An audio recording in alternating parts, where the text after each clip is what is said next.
Jualan, sales, atau selling itu seperti puzzle yang rumit. Untuk menyelesaikannya, kita perlu memahami setiap potongan dengan baik. Kali ini kita akan bahas salah satu potongan terpenting, yaitu riset pasar. Makanya, dengerin sampai habis.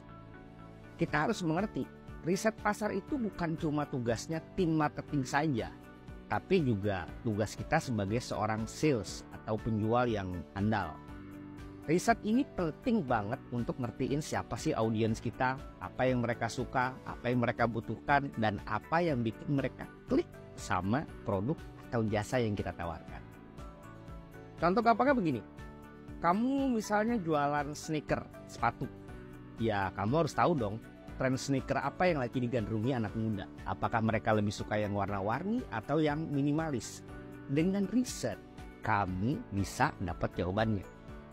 Setelah kita dapat info yang cukup, baru kita gas ke langkah selanjutnya. Apa sih? Analisis kompetitor. Ya ini penting buat tahu posisi kita di pasar.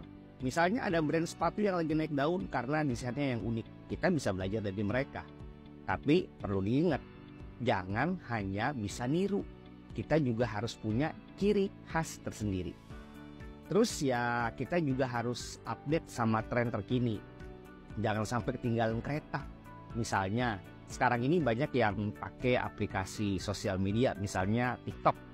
Jadi ya bagi kita itu adalah sebuah peluang emas untuk mempromosikan produk atau jasa yang kita tawarkan.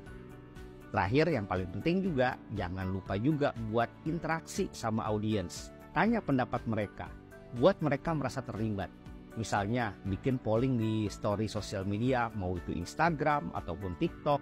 Misalnya contohnya polling tentang sneaker warna apa yang mau dirilis bulan depan.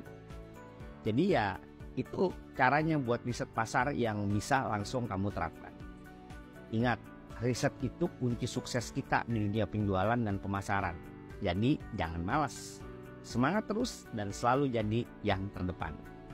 Kalau ada pertanyaan atau pengalaman seru seputar riset pasar, silahkan atau tulis atau share di kolom komentar. Serunya belajar jualan.